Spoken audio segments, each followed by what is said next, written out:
Assalamualaikum warahmatullahi wabarakatuh. Perkenalkan, nama saya Muhammad Sodik. Saya dari kelas Tadris Biologi C semester 4, Fakultas Ilmu Tarbiyah dan Keguruan IAIN Syekh Nurhaji Cirebon.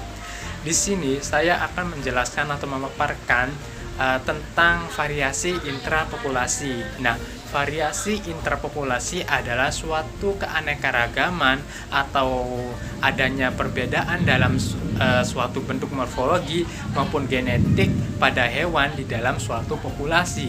Nah, dalam variasi interpopulasi ini ada istilah pena, yaitu sebuah menunjukkan sebuah perbedaan bentuk atau fenotip yang terjadi di dalam suatu populasi. Kemudian ada sibling spesies, yaitu spesies yang menunjukkan morfologi yang sama atau bentuk yang sama, tetapi terjadi isolasi reproduksi, yaitu tidak bisa menghasilkan keturunan. Nah, kemudian ada gene pool, yaitu sebuah atau semua alel yang unik atau berbeda atau mempunyai ciri khas di dalam suatu spesies. Kemudian ada Gynandromops, yaitu suatu organisme yang mempunyai dua organ reproduksi atau karakter dari jantan dan betina.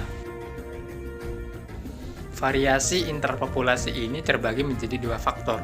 Faktor pertama yaitu variasi non-genetik, dan faktor kedua yaitu variasi genetik.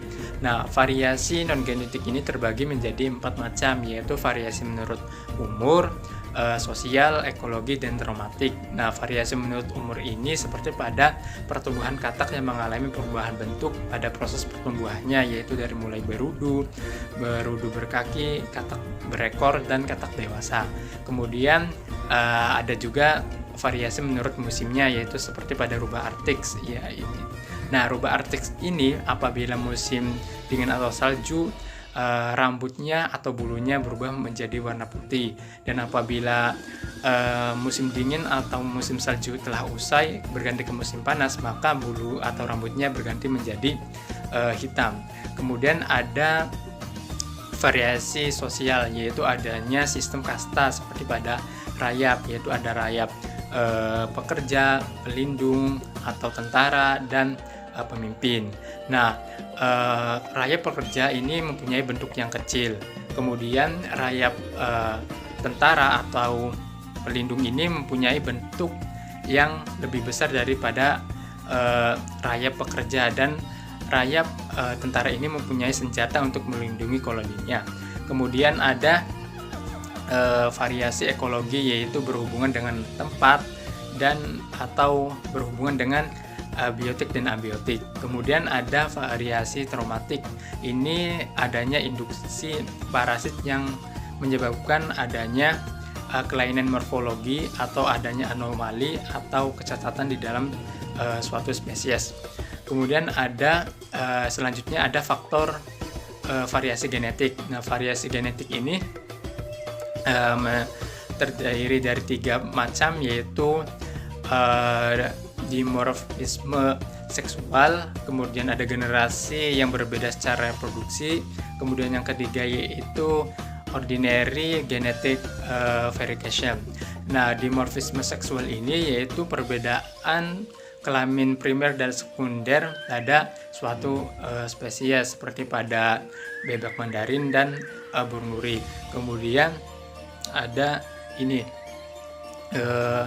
generasi yang berbeda secara reproduksi, yaitu terjadi perubahan bentuk dalam proses reproduksinya. Kemudian ada ordinary genetic variation, yaitu itu terjadi polimorfisme, yaitu suatu spesies yang memiliki bentuk yang berbeda atau morfologi yang berbeda tetapi dalam satu jenis atau satu spesies dan bisa disilangkan.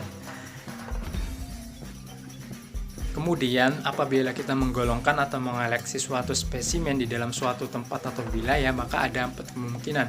Satu yaitu spesies dengan morfologi yang sama dan tidak terjadi isolasi reproduksi.